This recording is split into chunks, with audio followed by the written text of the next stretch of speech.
So, I would like to talk today about a couple of basic music theory concepts and how they relate to musical architecture. As Goethe said, uh, I don't know where in one of his essays, that architecture is music frozen in time. Now, I believe that in popular music, contemporary music these days, the architecture is taken for granted for glitz and glamour, and it has its place. Little things like,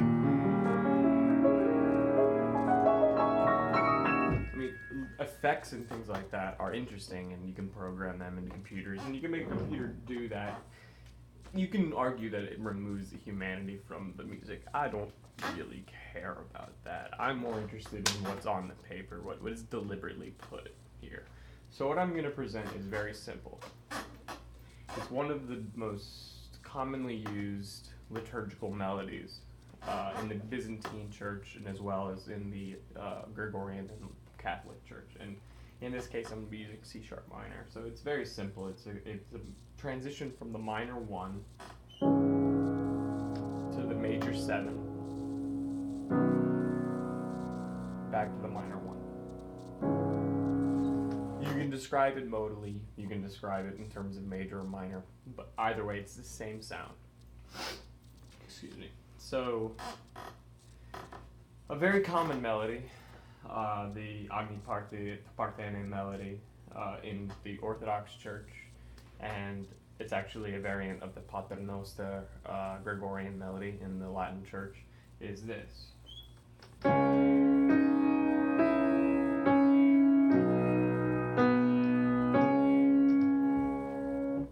In my opinion, all of musical architecture in Western culture stems from that.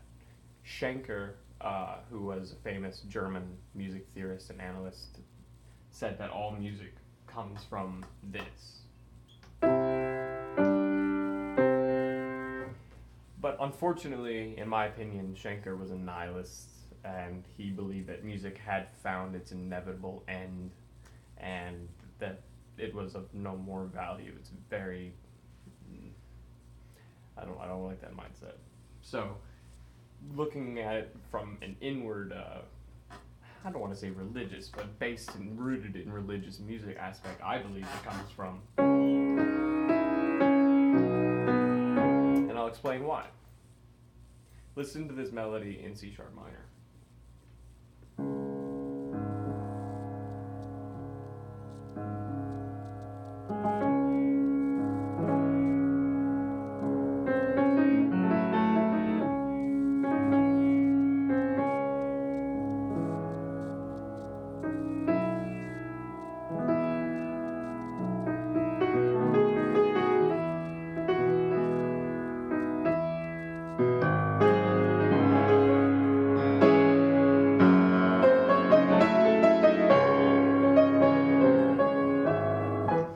Anyway, it gets very romantic. But it's all based on this.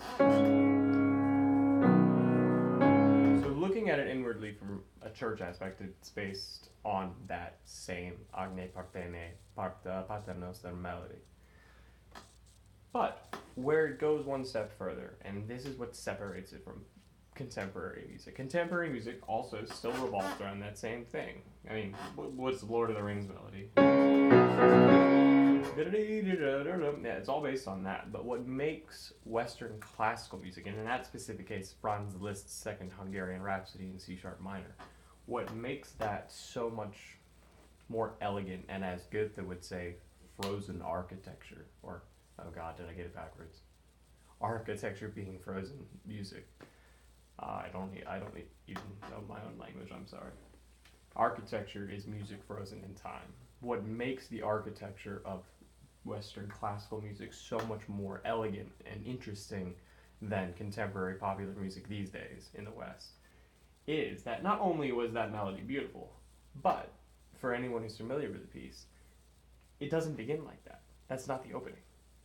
This is.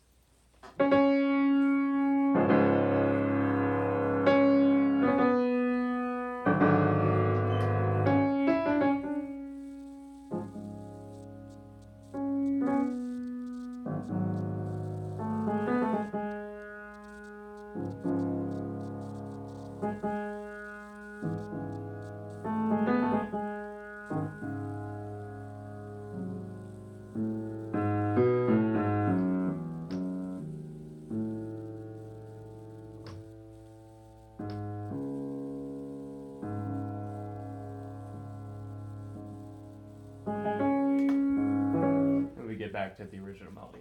So there were that entire world before that of architecture that we could go into in another lecture, but that entire thing was based on a Hungarian gypsy melody. So what Liszt did was he took, made it all big and flowery, a